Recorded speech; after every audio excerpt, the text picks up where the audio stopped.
పరిశుద్ధమైన బైబిల్ గ్రంథంలో మీరు జాగ్రత్తగా గమనించినట్లయితే ఇక్కడ ఒక మాట ఉంది.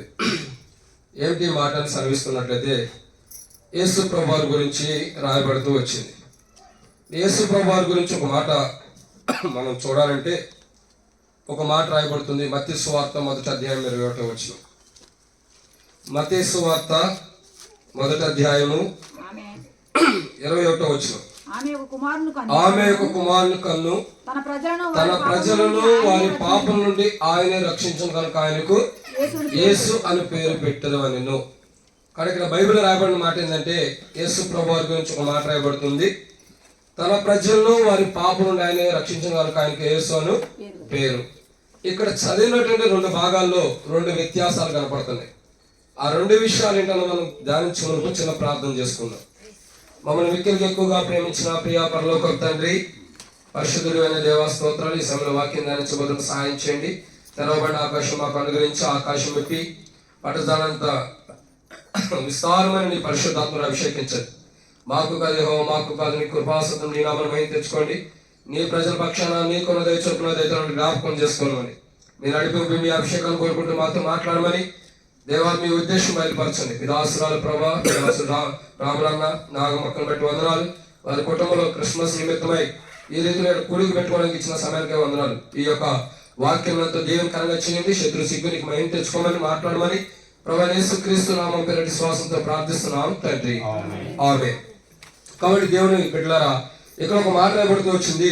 ఏంటి మాట అని బైబిల్లో మనం చూసినట్లయితే ఒక చక్కటి మాట ఇక్కడ రాయబడుతూ వచ్చింది. ఏమని రాయబడుతూ వచ్చిందంటే యేసు ప్రభువారి యొక్క జీవితం గురించి, యేసు ప్రభువారి యొక్క పుట్టుక గురించి, యేసుక్రీస్తు ప్రభువారు ఎందుకు పుడుతున్నాడు అన్న దాని గురించి కొన్ని విషయాలు ఇక్కడ రాయబడుతూ వచ్చింది. యేసు ప్రభువారు ఎందుకు పుడుతున్నాడు అన్నది కొన్ని విషయాలు నేను చెప్తూ వస్తా. అయితే దానికి ముంగటి చదివిన మాట ఏంటంటే మత్తయి లూకాసు వార్త 15వ అధ్యాయంలో మనం చదివినటువంటి మాటలో ఒక మాట చదువుదాం. లూకాసు వార్త 15వ అధ్యాయం 2వ వచనం. లూకాసు వార్త 15వ అధ్యాయం 2వ వచనం.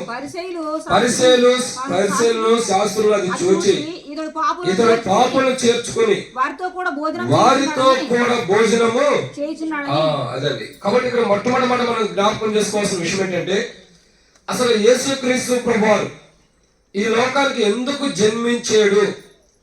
యేసు ప్రభువారు ఈ లోకానికి జన్మించడానికి గల మొదటి కారణం ఏంటంటే ఒక అద్భుతమైన మాట ఉంది. ఏంటో తెలుసా? పాపులతో కూడా కూర్చోడానికి.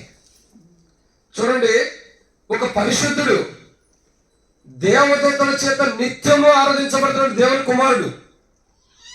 యెషయా గ్రంథంలో చూసినట్లయితే అనేక విధానాల్లో చూస్తే పరిశుద్ధుడు పరిశుద్ధుడు పరిశుద్ధుడని మానక రేయింబగలు ఆరాధించబడుతున్నటువంటి తండ్రి, అంత గొప్ప దేవుని యొక్క కుమారుడు. యెషయా గ్రంథం 6వ అధ్యాయం 3వ వచనం రాయబడుతుంది. సైన్యములకు అధిపతి యెహోవా పరిశుద్ధుడు పరిశుద్ధుడు పరిశుద్ధుడు, సర్వలోకమైన మహిమతో నిండి గొప్ప స్వరముతో గాన ప్రతిగానములు చూడండి, గాన ప్రతిగానం చేయించుండే. ఇంత గొప్ప దేవుని కుమారుడు పరిశుద్ధుడు. ఇంకా ఇంకో మాట రాయబడుతూ వచ్చింది, ఎవరు సమీపించరాని తేజస్సులో ఉండేటటువంటి ఆయన దగ్గరికి ఏ మనుషుడు కూడా ప్రవేశించలేడంట. అసలు ఏ మనుషుడు కూడా ఆయన దగ్గరికి రానటువంటి గొప్ప తేజస్సు పరిశుద్ధత కలిగిన వాడు దేవుని కుమారుడు. ఎవరు కూడా ఆయన దగ్గరికి రాలేదు. ఏ మనుషుడు కూడా ఆయన దగ్గరికి అడుగు పెట్టలేనంత పరిశుద్ధత ఆయనలో ఉంది. అదవుతుందండి. ఏ మనుషుడు కూడా పరిశుద్ధం, ఏ మనుషుడు కూడా ఆయన దగ్గరికి ఏమంటారు అడుగు పెట్టలేనంత పరిశుద్ధత ఆయనలో ఉంది. ఆయన పరిశుద్ధత చూడగా ఎంతో గొప్పది, ఎంతో మహిమ కలిగినటువంటి పరిశుద్ధత. అయితే ఇక్కడ ఒక అంశం రాయబడుతుంది. లూకాసు వార్త 15:2 మనం చదివిన మాట, పాపులతో కూర్చున్నాడంట. ఒకసారి ఆలోచించండి, ఎంత పరిశుద్ధ దేవుడు. దేవదూతలు ఆరాధిస్తున్న నిత్యము పరిశుద్ధులు పరిశుద్ధులు పరిశుద్ధుని మానక రేపగలు ఆరాధిస్తూ వస్తున్నాయి. అంత గొప్ప పరిశుద్ధుడు దేవదూతల ద్వారా ఆరాధించబడుతున్నవాడు, ఇంకా దేవుని ప్రజల్ని కాపాడుకునేవాడు, ప్రజల్ని రక్షిస్తున్నటువంటి ప్రభువు. ఇటువంటి దేవుని కుమారుడు లోకానికి వచ్చి, అంత పరిశుద్ధత కలిగిన దేవుని కుమారుడు లోకానికి వచ్చి ఏం చేస్తున్నాడు? పాపులతో పాటు కూర్చుంటున్నాడు.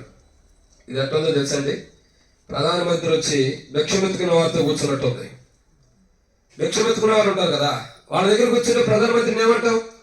అయ్యో అంత పెద్ద ప్రధానమంత్రి నుండి కూడా ఒక భిక్ష ఎత్తుకున్న వారితో కూర్చున్నాడా అని మనం అంటాం. చాలా ఆశ్చర్యపోమా? దానికంటే ఆశ్చర్యకరమైన విషయం ఇది పరిశుద్ధత. ఒక పరిశుద్ధత కలిగిన దేవుని కుమారుడు, ఎవరు సమీపించలేని అంత గొప్ప పరిశుద్ధత కలిగిన దేవుని కుమారుడు, ఎవరు కూడా తాకటానికి కూడా లేనంత పరిశుద్ధత కలిగినటువంటి దేవుని కుమారుడు, ఏ మనిషి కూడా ఆయన పరిశుద్ధత బట్టి ఆయన దగ్గరికి రాలేనటువంటి అంత పరిశుద్ధత కలిగిన దేవుని కుమారుడు ఈ లోకానికి ఒక మనిషిగా ఈ లోకానికి వచ్చాడట. బైబిల్ చెప్తుంది, మనవలే మానవుని యొక్క జీవితము గలే రక్తమాంసం కలిగిన వాడే దేవుని సన్నిధి నుంచి వచ్చాడు. అంత పరిశుద్ధుడు, ఎవరు కూడా ప్రవేశించలేనంత పరిశుద్ధత కలిగిన పరిశుద్ధుడు ఈ లోకానికి ఆయన వచ్చాడు. ఎందుకు వచ్చి పాపులతో కూర్చున్నాడు తెలుసా? ఏ మానవుడు కూడా ఆయన రాజ్యానికి వెళ్ళలేకపోతున్నాడు, ఆయన పరిశుద్ధతలోకి రాలేకపోతున్నాడు, ఆయన పరిశుద్ధతలో ఏ మానవుడు కూడా వచ్చి ఉండలేకపోతున్నాడు. అందుకే దేవాతి దేవుడే తన ప్రియ కుమారుని ఈ లోకానికి పంపి, ఈ లోకానికి అనుదించి, ఈ లోకానికి ఉద్భవింపజేసి మానవులమైన అసలు మనం ఎలాంటి వారం తెలుసా? అక్కడే రాబడుతూ వచ్చింది. లోకాసు సువార్త 15:2 ఏమనుంది? లోకాసు సువార్త 15:2 ఇతడు పాపులను చేర్చుకుని ఇప్పుడు అర్థమవుతుందండి. అసలు ఆయన ఎందుకు వచ్చాడు ఈ లోకానికి? అంత గొప్ప పరిశుద్ధుడు, అంత గొప్ప పరిశుద్ధత కలిగిన ప్రభు ఆ పరిశుద్ధతను వదిలిపెట్టి ఎందుకు ఈ లోకానికి వచ్చాడంటే, ఎందుకు వచ్చాడు? పాపుడు అందరిని కూడా తన దగ్గర చేర్చుకోవడానికి. ఎందుకు వచ్చాడు? పాపులందరినీ తన దగ్గర చేర్చుకోవడానికి. మీరు అనొచ్చు, బ్రదర్ మేము పాపులు మని నీకు ఎవరు చెప్పాడు? నేనెందుకు చెబుతున్నావు నువ్వు పాపి అని? నేనంటలా, నేనెందుకంటా నువ్వు పాపి అని? బైబిల్లో ఒక మాట ఉంది, చదివి వినిపించమంటావా? కీర్తన గ్రంథం 51వ అధ్యాయం 5వ వచనం. కీర్తన గ్రంథం 51వ అధ్యాయం 5వ వచనం. కీర్తన గ్రంథం 51వ అధ్యాయం 5వ వచనం. నేను పాపంలోనే పుట్టినవాడును, పాపంలోనే నా తల్లి గర్భం ధరించెను. ఇప్పుడు అర్థమవుతుందండి. నేను పాపంలోనే పుట్టినవాడును, పాపంలోనే నా తల్లి గర్భము ధరించెను. అది ఎవరు పాపం అని చెప్పట్లా, పుట్టుకే పాపంగా ఉంది. ఎవరు పుట్టుక? మన పుట్టుక. మరి యేసు ప్రభువుది మత్తయి సువార్త కానీ చూసినట్లయితే, లూకా సువార్తలో చూస్తే, కన్యక గర్భవతి కుమారుని కన్నా అతనికి ఇమ్మానుయేలు అని పేరు పెట్టిను. ఆయన పుట్టుక చూడగా పరిశుద్ధం ఉంది, మన పుట్టుక చూడగా పాపముతో నింపబడి లోకానికి వస్తున్నాం. అయితే ఆయన ఎంతో పరిశుద్ధుడై ఉండి, ఎంతో పరిశుద్ధత కలిగిన వాడేయండి, ఎంతో దేవుని మహిమతో నింపబడిన వాడేయండి యేసుక్రీస్తు ప్రభువు ఈ లోకానికి వచ్చి సహజమైన మనిషిలాగా, మానవుడిలాగా జీవించాడు. అయితే ఒకటి గుర్తుపెట్టుకోండి, మానవుడిలాగా జీవించాడని మనుషుల్లాగా పాపం చేయలా, మనుషుల్లా పాపం చేయట్లా, మనుషుల్లాగా లోకాశలు శరీరాశ్రాయంలో లేవు, మనుషుల్లాగా దేశాలు భేదాలు అసూయాలు లేవు. ప్రేమ కలిగిన వాడు, దేవుడు ప్రేమ స్వరూపమైన మాటను నెరవేర్చడానికి లోకానికి వచ్చాడు. ఆ ప్రేమను మనకు పంచడానికి ఆ పరిశుద్ధుడు తన పరిశుద్ధ లోకాన్ని విడిచిపెట్టి ఈ లోకానికి జన్మించాడు. జన్మించి ఏం చేశాడు? తాను వచ్చిన పనిని ముగించుకోకుండా, ఇప్పుడు నేను ఈ పట్టణం వచ్చి గ్రామం వచ్చిన పని ఏంటి? దేవుని వాక్యం చెప్పాలి, కుటుంబం వరకు వెళ్ళిపోవాలి. వచ్చిన పని ముగించుకోక నేను కానీ కూర్చొని తిరుగుతూ ఉంటే ఎట్లుంటుంది? బాగోదు. అయితే ఆయన కూడా వచ్చాడు, తన పని తాను చేస్తున్నాడు. ఏంటా పని? పాపులందరినీ తన దగ్గర చేర్చుకోవాలి. ఎవరిని? పాపలు ఉండేవారిని. ఎందుకు తన దగ్గర చేర్చుకోవాలి? పాపలు ఉండేవారిని ఎందుకు తన దగ్గర చేర్చుకోవాలంటే, పాపంలో నివసిస్తున్న మానవుడు దేవుని దగ్గరికి వెళ్ళలేకపోతున్నాడు కాబట్టి. దేవుని కుమారుడు ఏమన్నాడంటే, యోహాను సువార్త 14:5-6 వచనాల్లో రాబడుతుంది, నేనే మార్గమును సత్యమును. అది ఇప్పుడు అర్థమవుతుందండి. ఆయన పరిశుద్ధతలో మనం ప్రవేశించలేనంత పాపం మనలో ఉంది కాబట్టి, మనల్ని దేవుని యొక్క రాజ్యంలో, పరిశుద్ధమైన రాజ్యంలో తీసుకెళ్ళటానికి మధ్యవర్తిగా ఉండి తీసుకెళ్ళటానికి వచ్చాడు. అందుకని నేనే మార్గమును, ఆయన ద్వారా పరిశుద్ధమైన స్థలములోకి మనం ప్రవేశించడం కొరకు. ఎవరు కూడా ప్రవేశించలేనంత పరిశుద్ధ స్థలంలోకి మనం ప్రవేశించడానికి దేవుడు తన కుమారుని ఈ లోకాన్ని పంపి తన కుమారుడి ద్వారా మనల్ని ఏం చేస్తున్నాడు? మొదటి కుమారుడు ఏం చేశాడు? తన దగ్గరకు చేర్చుకున్నాడు. తన దగ్గరకు చేర్చుకుంటూ వస్తున్నాడు.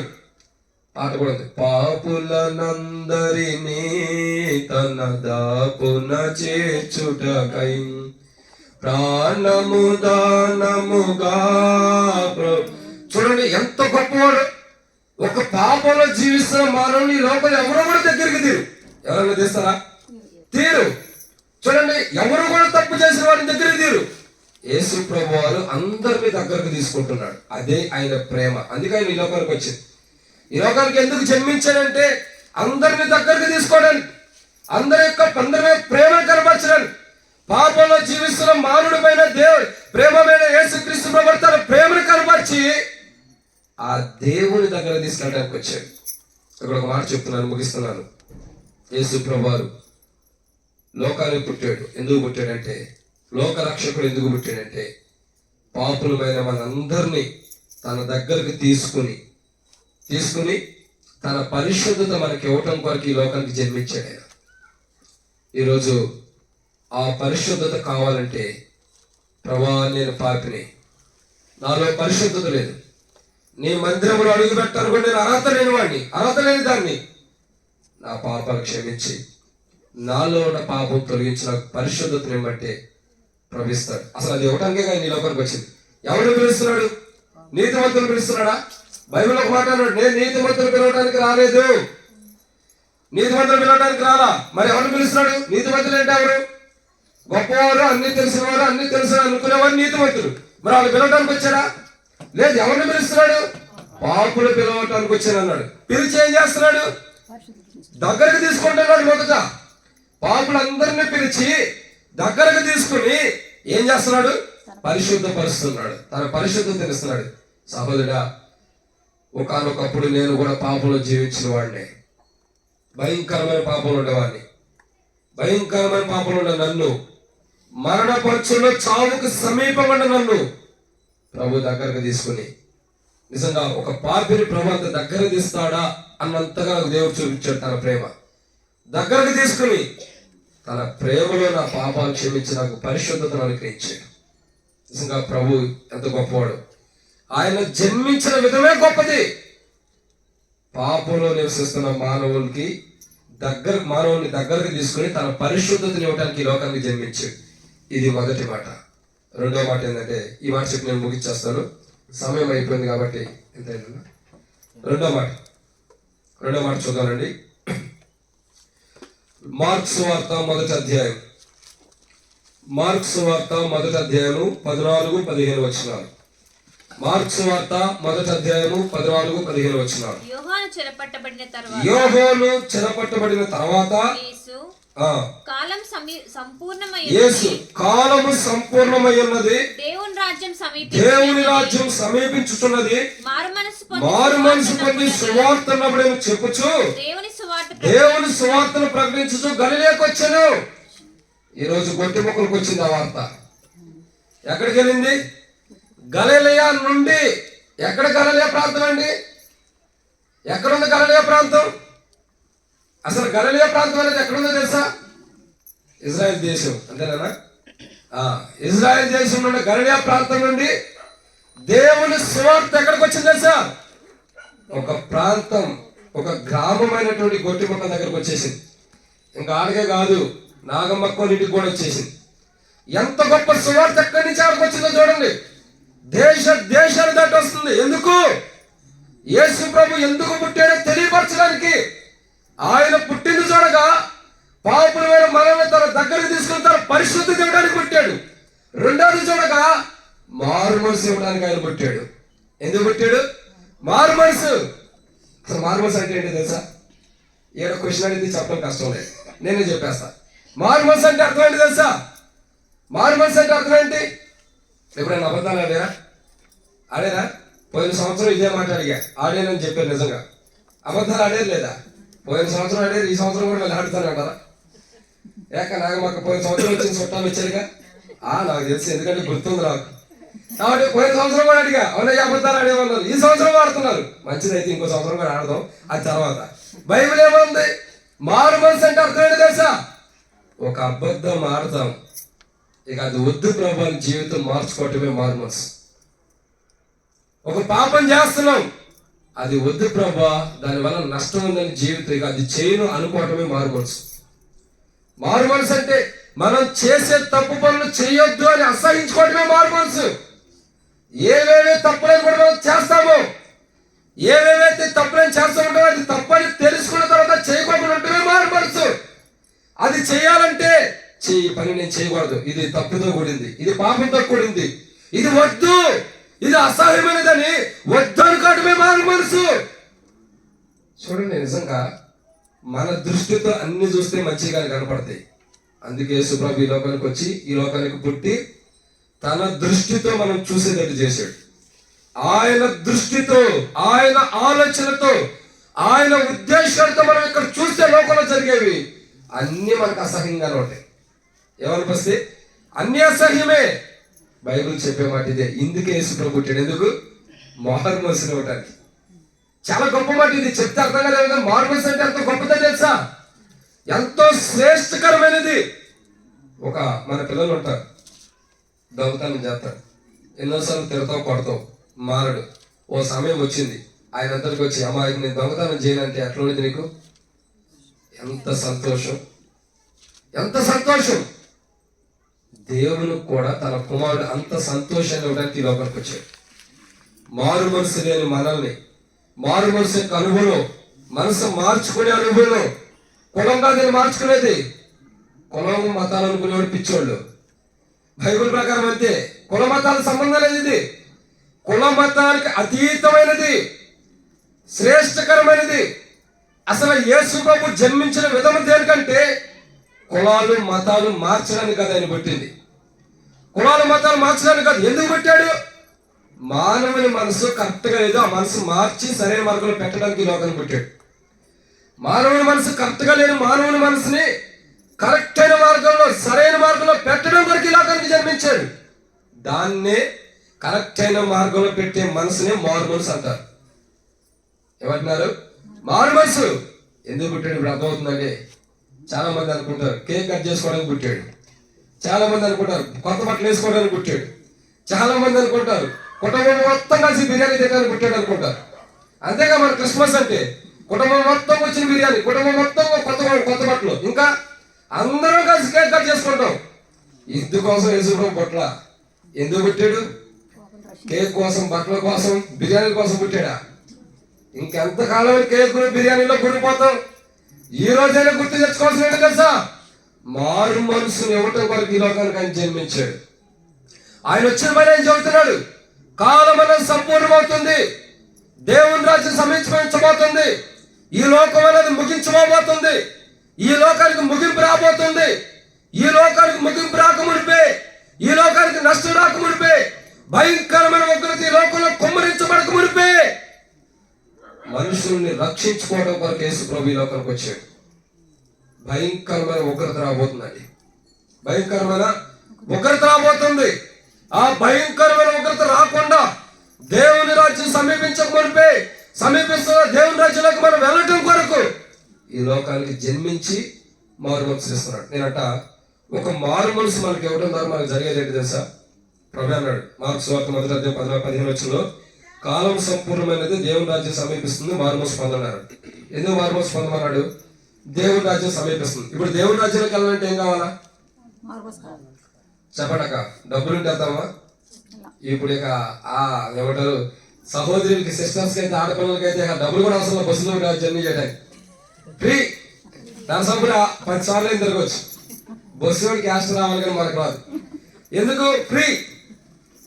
ఫ్రీగానే ఉంది కదా, అవునా కదా? ఇప్పుడు ఏమనుకుంటావు? అమ్మాయ్యా ₹1 మిగిలింది అనుకుంటాం, అవును కదా? దాని బదులు నాడు కారం పోసం బోందే కొనుక్కొని వస్తాం అంగడికి వెళ్ళినా కానీ. ఎందుకు? బస్ ఛార్జీ మిగిలిపోయింది కదా. బిర్యానీ వస్తే అది కూడా తింటాం, అది రాదులేండి. సరే, ఎందుకు? ఉచితం వచ్చింది కదా, హ్యాపీ ఫీల్ అవుతున్నాం. అంతకంటే ఉచితమైన పథకం ఉంది బైబిల్లో. అంత గవర్నమెంట్ ఇచ్చే పథకాల కంటే ఉచితమైన పథకం ఇంకోటి ఉంది. ఎప్పటికి ఇచ్చే పథకం. గవర్నమెంట్ ఇచ్చే పథకాలు ఎన్ని రోజులు ఉంటాయి తెలుసా? 5 సంవత్సరాలు. తర్వాత పోస్ట్ పోన్ చేసేస్తారు, ఇంకోటి మార్చుకుంటారు. బైబిల్లో ఉన్న పథకం మార్చడానికే లేదు. జీవిత కాలం అంతే మనుషుడు ఎదురు చూసినంత కాలం ఫ్రీ ఫ్రీ ఫ్రీ ఫ్రీ. అసలు డబ్బే లేని పథకం బైబిల్లో ఉంది. ఏంటది? అది దేవుని రాజ్యం. ఆ దేవుని రాజ్యం నువ్వు వెళ్ళాలంటే నీకు ఇస్తున్న ఒకే ఒక పథకం మారు మనసు పొందటం. నువ్వు ఆ ఒక్క పని చేస్తే చాలు. ఈ లోకంలో నేను చెప్తున్నా, రాజకీయ నాయకులకు ఓట్లు వేస్తే ఏం చేస్తారు? మనకు పథకాలు ఇస్తారు. అవునా కదా? ఓట్లు అయిపోతే ఇస్తారా? ఇస్తేనే వాళ్ళు ఓట్ల టైంలో కానీ పథకాలు చేసేది, లేకపోతే చెప్తారేంటి? ఓట్లు వేస్తేనే మనకు పథకాలు ఇస్తారు. ఇక్కడ ఏమో అవసరంలా. ఈ రాజ్యానికి అవన్నీ అవసరంలా. ఈ రాజ్యానికి కావాల్సింది ఏంటి? మారు మనసు అనేది ఒకటి ఉంటే చాలు. దేవుని రాజ్యం ఇస్తా, దేవుని రాజ్యం వెళ్తావు. అందుకే బైబిల్ అంటుంది, సమీపిస్తున్న దేవుని రాజ్యాలకు మీరు వెళ్ళాలి, మారు మనసు పొందండి. దేవుని రాజ్యం కావడానికి మారు మనసు అవసరం. యేసుక్రీస్తు ప్రభువు మారు మనసు లేని ప్రజలు భూమి మీద జీవిస్తున్నప్పుడు మారు మనసు ఇవ్వడానికి నరవతారికి లోకానికి పశువుల పాక ప్రాంతంలో జన్మించి మనుషులమైన మన కొరకు పశువుల పాక కంపు కొడుతున్న పశువుల పాకలో పరుండి భయంకరమైన జన్మిస్తూ ఎంతో దారుణమైన స్థితిలో జన్మించి, ఎంత దారుణమో తెలుసా? పడుకోవడానికి స్థలం కూడా లేదంట. అంత దారుణమైన స్థితిలో జన్మిస్తూ వచ్చాడు. అయితే ఇటు జన్మ నుండి ప్రభు మనకి ఏం చేస్తున్నాడు? మారు మనసు ఇస్తున్నాడు. మారు మనసు ఇచ్చి దేవుని రాజ్యాన్ని తీసుకెళ్తున్నాడు. కాబట్టి ఈ మాట గుర్తుపెట్టుకోండి. ప్రార్థన చేసుకోకమునుపు ప్రియమైన దేవుని బిడ్డలారా, దేవుని రాజ్యము మనం ఏం చేయాలా? ఒకటి, యేసు ప్రభువు ఎందుకు జన్మించాడు? పాపులమైన మనల్ని తన దగ్గరకు తీసుకుని మనకు పరిశుద్ధత ఇవ్వడానికి. రెండు, ఆయన ఎందుకు జన్మించాడంటే మనలో మనం దేవుని రాజ్యానికి వెళ్ళలేనటువంటి స్థితిలో ఉన్న స్థితిని ప్రభు క్షమించి మారు మనసు నుంచి దేవుని రాజ్యాన్ని తీసుకెళ్తారు. కాబట్టి ఈ మాట మనం గుర్తించుకున్న వారమై మన జీవితాన్ని మనం సరి చేసుకోవటం మంచిది. కాబట్టి అట్టి అనుభవంలో, అట్టి జీవితంలో ఒక మాట చదివి ప్రార్థన చేస్తానండి. మత్తయి సువార్త 1:21. ఆమె యొక్క కుమారుని కన్ను తన ప్రజలను వారి పాపం నుండి ఆయన రక్షించను కనుక ఆయనకి యేసు అని పేరు పెట్టాడు. కాబట్టి ఎందుకు యేసు ప్రభు పుట్టినట్టు? మూడు మాట, తన ప్రజలను రక్షించుకోవడానికి. ఎవరిని? తన ప్రజల్ని. మనం అనుకోవచ్చు, చర్చికి వెళ్ళే వాళ్ళే దేవుని బిడ్డలు అనుకోవద్దండి. చర్చికి వెళ్ళిన వాళ్ళు అందరూ దేవుని బిడ్డలు అనుకోవద్దు. ఈడ కూర్చున్న మనం అందరం దేవుని బిడ్డలమే. మనల్ని రక్షించుకోవడానికి యేసు ప్రభు ఈ లోకానికి వచ్చాడు. మీరు అనుకోవచ్చు, భక్తులు అంటే చర్చికి వెళ్ళిన వాళ్ళే భక్తులు అనుకోవచ్చు. అది పొరపాటు. మందిరానికి వెళ్ళిన వాళ్ళు అందరూ దేవుని బిడ్డలు కాదు. ఈడ కూర్చున్న మీరు కూడా దేవుని బిడ్డలే. ఒకప్పుడు మేము ఈ స్థితిలో ఉన్నవారమే, ఇప్పుడు ఎట్లా వచ్చాం? యేసు ప్రభువు ఎందుకు జన్మించాడంటే మూడో మాట, తన ప్రజలను రక్షించుకోవడానికి. ఈ రోజు నువ్వు అనుకోవచ్చు, నువ్వెవరవో కాదు, నువ్వు దేవుని బిడ్డవి. నిన్ను రక్షించుకోవడానికి ఈ లోకాన్ని పుట్టాడైనా. అర్థమవుతుందండి? నువ్వెవరవి? దేవుని బిడ్డవి. నిన్ను రక్షించుకోవడానికి ఈ లోకాన్ని పుట్టాడు. నిన్ను రక్షించుకోవడానికి, నీ ప్రాణం కాపాడుకోవడానికి, నీ ప్రాణం సురక్షితంగా ఉండనివ్వటం కొరకే ఆయన ఈ లోకంలో జన్మిస్తూ వచ్చాడు. ప్రియమైన దేవుని బిడ్డ, గుర్తుపెట్టుకో, నువ్వెవరు అనుకుంటున్నా? దేవుని బిడ్డలంటే చర్చికి వెళ్తున్నారు, బైబిల్ పట్టుకెళ్తున్నారు, వాళ్ళు అనుకుంటున్నావా? భ్రమలో ఉండవు. ఇన్ని రోజులు అయితే అజ్ఞానంలో ఉండవు. దేవుని బిడ్డలంటే ఎవరో తెలుసా? మనమందరం దేవుని బిడ్డలమే. బైబిల్ ఒక మాట రాయబడుతూ వచ్చింది. ఏమన్నా తెలుసా? నశించిన దాన్ని వెతికి రక్షించడానికి మనిషి కుమారుడు ఈ లోకములకు. అర్థమవుతుందండి? నశించిన దాన్ని వెతికి రక్షించడానికి మనిషి కుమారుడు ఈ లోకానికి వచ్చాడు. ఎందుకు వచ్చాడు యేసు ప్రభు వారు? నశించిపోతున్న మన అందరినీ రక్షించడానికి. మనం ఎవరమే? దేవుని బిడ్డలమే. మీ పిల్లలు మీరు కాపాడుకోలేరా? మీ పిల్లలు మీరు కాపాడుకోరా? కాపాడుకుంటారు. ఎందుకు కాపాడుకో? మీ బిడ్డలు కాబట్టి మీరు కాపాడుకుంటారు. కాపాడుకుంటూ ఉంటామా? మీరు మీ బిడ్డలు ఎలా కాపాడుకుంటారు? దేవుడు తన బిడ్డలు అలా కాపాడుకోవడానికి వచ్చాడు ఈ లోకానికి. ఎందుకు? తన బిడ్డలు కాపాడుకోవడానికి. అక్క, తన బిడ్డలు అంటే ఎవరెవరో కాదక్క, నువ్వు నేనే. పాపలో జీవించే మనల్నే కాపాడుకోవడానికి వచ్చాడు. మన బిడ్డలు తప్పు చేయకుండా ఉంటారా? కన్నా బిడ్డలు తప్పు చేయకుండా ఉంటారా? ఏదో దొంగతనం, ఏదో తప్పు చేయకుండా ఉంటారా? చేస్తారు కదా. మరి చక్క పెట్టుకో, మనం మంచి మార్కులో పెట్టుకోమా? చెప్పండి, మీరు చెప్పండి. ఎవరైతే మేము మంచి మార్కులో పెట్టినంటారో వాడు చేతి ఎత్తండి. ఎవరెత్తాం? పెట్టకపోయినా ఎత్తాం. కాబట్టి ఏముంది? మంచి మార్కులు ఎవరైనా పెట్టుకోకుండా ఉంటారు? మన పిల్లల్ని తప్పు మార్కులు ఎంత పెట్టుకోకుండా ఉంటామా? మంచి మార్కులు పెడతాం. దేవుడు కూడా మనం మంచి మార్గంలో లేనప్పుడు మంచి మార్గంలో పెట్టడానికి ఈ లోకానికి జన్మించాడు. మంచి మార్గంలో పెట్టి తన బిడ్డలను రక్షించుకోవడానికి ఈ లోకానికి జన్మించాడు. తన ప్రజలు అంటే మనమే, బయట ఎవరో కాదు, మనమే దేవుని బిడ్డలమే. మనల్ని రక్షించుకుని దేవుని రాజ్యంలో పెట్టడం కొరకు యేసు ప్రభు ఈ లోకానికి జన్మించాడు. అన్న గుర్తుపెట్టుకోండి, ఈ సర్వ సత్యాన్ని నమ్మకపోతే నష్టపోతాం. ఇంకా యేసు ప్రభు మాకు సంబంధించిన కాదులే అని నువ్వు అనుకోవద్దు. ఆయన నీ కొరకు వచ్చాడు. ఆయన నీ తండ్రి, నీ సహోదరుడు. నువ్వు తన బిడ్డవి. నువ్వు కాదన్నా, నువ్వు అవునన్నా, నువ్వు తన బిడ్డవే. నువ్వు ఎంత కాదని మొండు పట్టినా, అసలు యేసు ప్రభులో సంబంధం లేదు, ఆయనతో నాకు బంధుత్వం లేదు, ఆయన నాకు వద్దనుకున్నా, అసలు ఆయనకు నాకు అవసరం లేదని నువ్వు ఎన్ని తిట్టినా, ఎన్ని అవమానించిన యేసు ప్రభుని, ఎన్ని మాటలు తిట్టినా, నువ్వు ఎన్ని అనుకున్నా చివరికి నువ్వు ఆయన బిడ్డవే. అది మటుకు వాస్తవం. చివరికి ఆయన బిడ్డవే. నువ్వు ఎన్నన్నా అనుకో, యేసు ప్రభు అట్లా ఇట్లా అట్లా ఇట్లా ఎన్ని అనుకున్నా చివరికైతే నీ పక్షాన్ని ఒకటే నెరవేర్చబడింది. నువ్వైతే ఆయన బిడ్డవు అంతే. యేసు ప్రభుని ఎన్నోసార్లు తిట్టిన వాళ్ళం, ఎన్నోసార్లు అవమానించిన వాళ్ళమే, ఎన్నోసార్లు దూషించిన వాళ్ళమే. ఈరోజు ఇదే బైబిల్ బట్టి యేసు ప్రభు గురించి చెప్పగలుగుతున్నాం. ఎందుకు? ఆ రోజు నేను దూషించినప్పుడు, కాదన్నప్పుడు, వీడితో నాకెందుకు, నేను దేవుడు వదిలేస్తే, ప్రభు వదిలేసినట్టయితే ఏమై ఉంటుంది నా చరిత్ర? అలా కాదా. ఈరోజు ప్రభు ఏం చేశాడు? ఆ రోజు నేను కాదన్నా, నువ్వు నా బిడ్డవే రా అన్నాడు. నువ్వు నాకు అవసరం లేదన్నా, నువ్వు నాకు కావాలని దగ్గర తీసుకున్నాడు. అందుకు పుట్టాడు మీ లోకం యేసు ప్రభు వారు. ఎందుకు పుట్టాడు? దగ్గరకు తీసుకుని ఆయన బిడ్డలుగా మనం చేసుకోవడానికి పుట్టాడు. ఆయన బిడ్డలుగా చేసుకోవడానికి లోకాన్ని పుట్టాడు. ఆయన బిడ్డలుగా చేసుకుని ఏం చేస్తున్నాడు? మన పాపం నుండి రక్షిస్తున్నాడు. ఏదైతే మన పాపాలు ఉన్నాయో వాటి నుండి రక్షిస్తున్నాడు. ఎవరు రక్షిస్తున్నారు తెలుసా? తన బిడ్డల్ని తన తండ్రి యొక్క కుమారుడు రక్షించుకుంటున్నాడు. అర్థమైందండి? తన బిడ్డల్ని రక్షించుకుంటున్నాడు. ఈరోజు నువ్వెవరో తెలుసా? ఈరోజు నువ్వెవరివి? నేను మందిరానికి వెళ్తున్నాడు, నాకు ఆయన సంబంధం లేదు అనొద్దు. సంబంధం లేదని ఎవడన్నాడు? ఎవరన్నా సంబంధం లేదని నువ్వు అనుకుంటున్నావు. ఆయన అయితే నీతో సంబంధం ఉంది. ఏంటా సంబంధం అంటే, నువ్వు ఆయన కుమారుడివి, ఆయన నీ తండ్రి. యేసు ప్రభు ఎందుకు ఈ లోకానికి జన్మించాడంటే, మొట్టమొదటిగా పాపులమైన మనల్ని తన దగ్గరకు తీసుకుని దేవుని పరిశుద్ధత మనకి ఇవ్వడానికి. 2, ఆయన ఎందుకు ఈ లోకానికి జన్మించాడంటే, కాలం సంపూర్ణమైంది కాబట్టి దేవుని రాజ్యం మనకి ఇవ్వడం కొరకు ఆయన ఈ లోకానికి జన్మించి దేవుని రాజ్యం మనం పొందాలంటే మనం మారు మనసు అవసరం. ఆ మారు మనసును మనకు అనుగ్రహించి దేవుని రాజ్యాన్ని ఇస్తున్నాడు.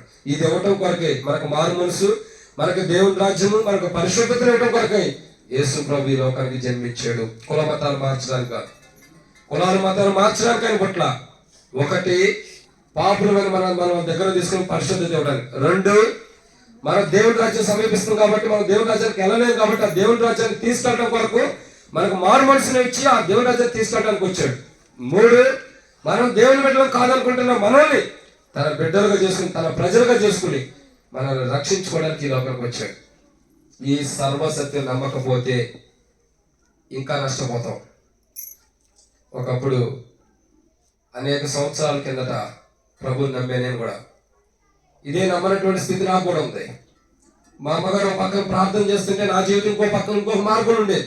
అవన్నీ చెప్పలేనండి, చెప్తున్న వాళ్ళు ఇంకో మార్గం ఉండేది. ఓ పక్కన ప్రార్థన, ఇంకో పక్కన నేను నా పనులు నేను చేసుకుంటూ ఉండేది. ఎట్ట ఇసురుకుంటా పూలు. ఎంతో దౌర్భాగ్యమైన జీవితం, ఎంతో కష్టతరమైన జీవితం. ఒక సమయం వచ్చింది, ప్రభు మాట్లాడాడు. డిసెంబర్ 18వ తారీఖు, ఆ రోజు నా పుట్టినరోజు. ఆ రోజు ప్రభు ఆదివారం వచ్చిందని చెప్పి నేను మందిరానికి వెళ్ళాను. ఈరోజు అలా మందిరంలో గడపాలి. అప్పటికి మా అమ్మగారు చనిపోయారు. ఈరోజు బ్రతికున్నప్పుడు ఒక మాట ఉంది, నీ జీవితం ఎప్పుడైనా ఒక రోజు దేవుని మందిరంలో గడపరా అంది. సరే, ఆమె చనిపోయింది కదా, ఆ ఆత్మ శాంతి ఇచ్చిందని మందిరానికి వెళ్ళా. మందిరంలో కూర్చుంటే ప్రభు మాట్లాడుతున్నాడు. ఏమని తెలుసా? నువ్వు పాపం ఉండవు, నువ్వు అబద్ధాల్లో ఉండవు, నువ్వు మోసంలో ఉండవు, నువ్వు ఇప్పుడు చనిపోతే నరకానికి వెళ్తావు. మీ అమ్మగారు దేవుని నమ్ముకున్నారు, మీ నాన్న మీ అక్క చెల్లెలు దేవుని నమ్ముకున్నారంటే నువ్వు పరలోకానికి రావు. నీ పాపాలు నువ్వు ఒప్పుకుంటే దేవుని రాజ్యానికి వస్తావు. మీ అమ్మగారు దేవుని నమ్ముకుందని అనుకుంటే ఆమెను బట్టి ఆ మందరికి ఆమె వెళ్ళిపోయి దేవుని రాజ్యానికి నువ్వు రాలేవు. అదేంటి ప్రభా, మా అమ్మగారి తర్వాత నేను ఆమె వెంట రావచ్చు కదా, ఆమె నడవడికలు నడవచ్చు కదంటే అది అజ్ఞానం. తల్లి పరలోక రాజ్యానికి వెళ్ళిందని పిల్లలతో అజ్ఞానం రారు. మరి ఏం చేయాలి ప్రభా? పాపాలు ఒప్పుకో. నేనే పాపం చేశాను ప్రభా? నేను చేసిన జాబు టాటా కంపెనీలో జాబ్ చేస్తూ వచ్చా. రోజుకు 2 గంటలే నా డ్యూటీ. అందరూ ఉదయం 10 నుండి సాయంత్రం 5 గంటల దాకా చేస్తే నేను 2 గంటలే చేసేవాడిని. 2009లో నాకు 10,000 రూపాయలు శాలరీ. ఇప్పుడంటే ఇంకెంత ఉంటుంది అర్థం చేసుకోండి. ఆ దినాల్లోనే 2 గంటలే డ్యూటీ, నెలకి 10,000 రూపాయలు శాలరీ. విచ్చలవిడిగా ఖర్చు పెట్టుకుంటే ఇష్టానుసారంగా జీవించేవాడు. ప్రభు మాట్లాడాడు, నువ్వు చేసే డ్యూటీలో అబద్ధాలు ఆడతలేదా? అవును, నేనున్న డ్యూటీలో అబద్ధం ఆడితేనే నాకు ప్రమోషన్ వస్తాయి. అంటే కంపెనీ వాళ్ళ దగ్గర కాదు, బయట ఉన్న మనుషుల దగ్గర. అంటే మనుషులను ఏం చేస్తున్నావు? అబద్ధాలు ఆడి పిచ్చోళ్ళని చేస్తున్నావు.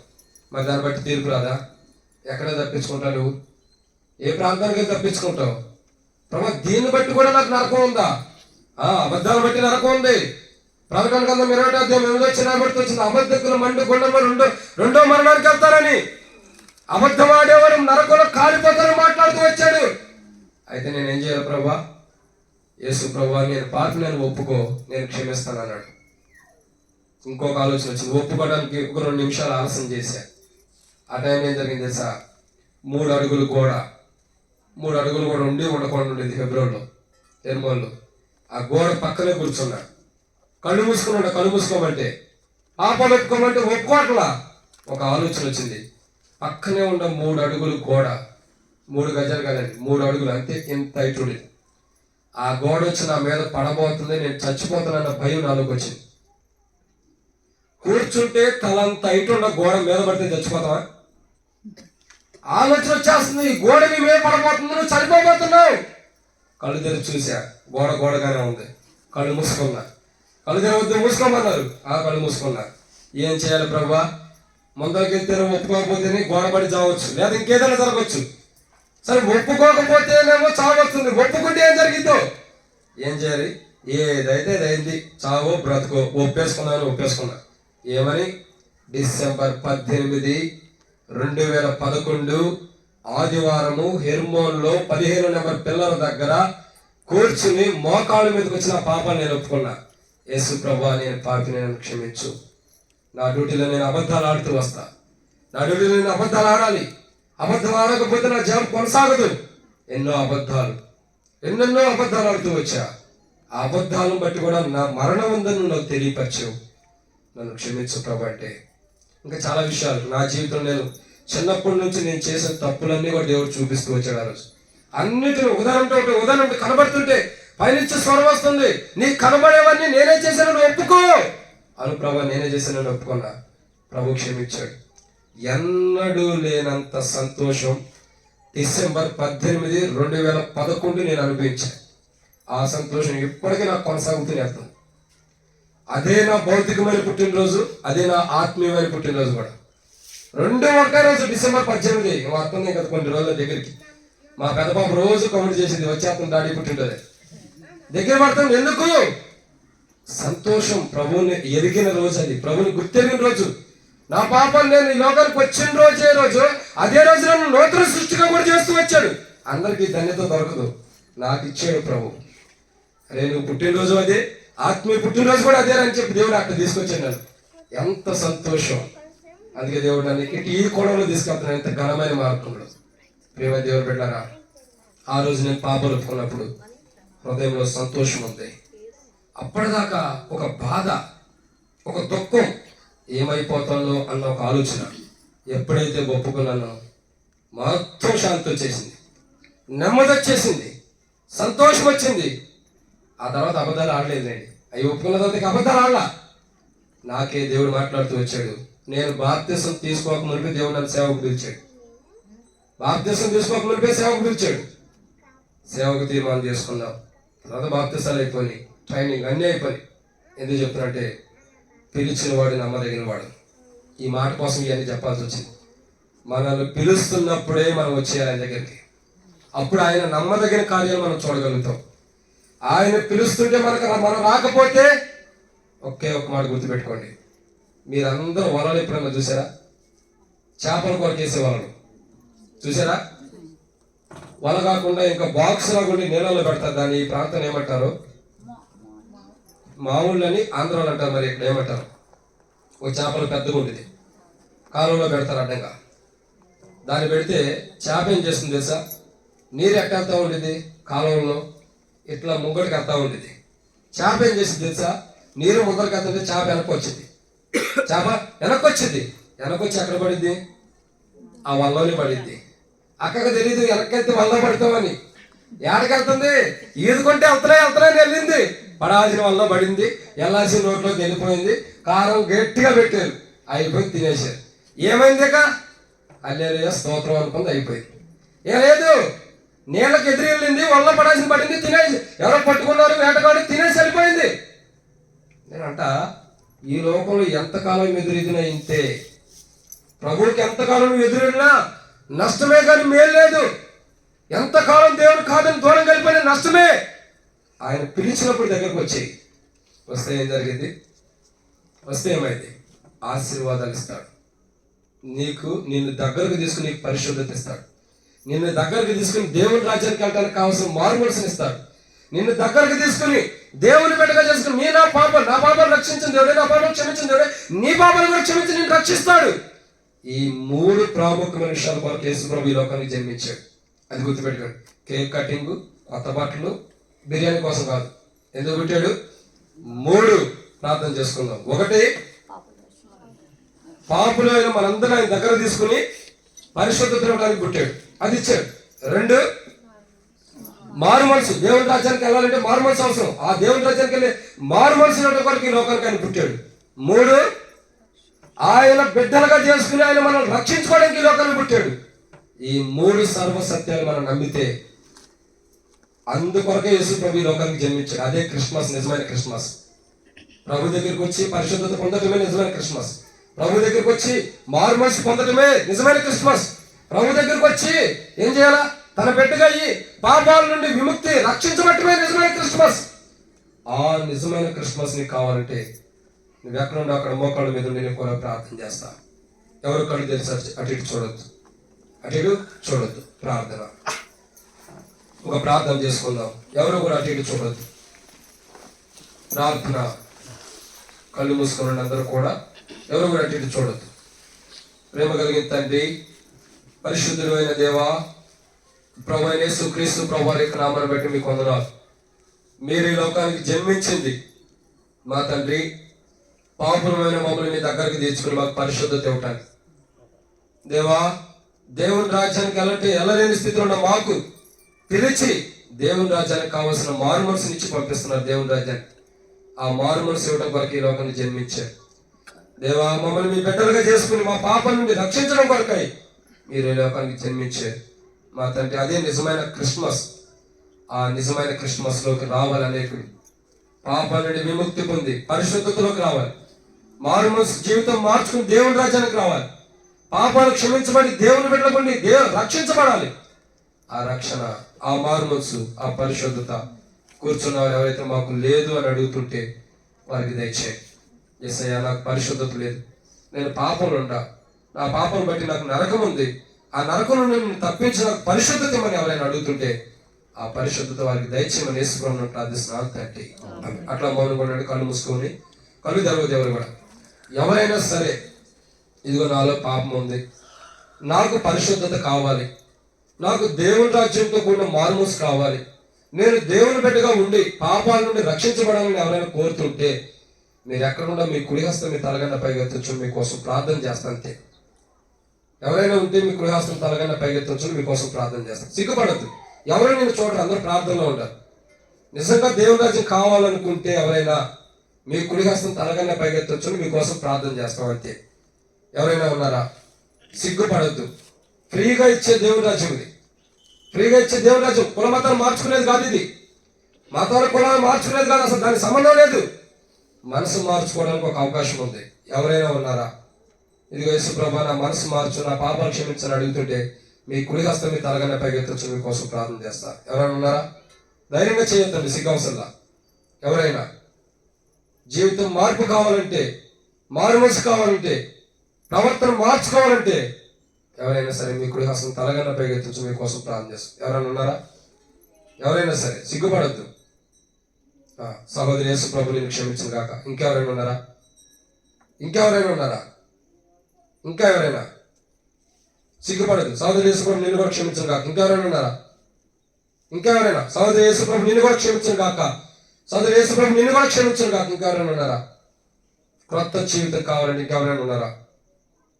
ప్రార్థన చేసుకుందాం. మీ కొరకు ప్రార్థన చేస్తాం.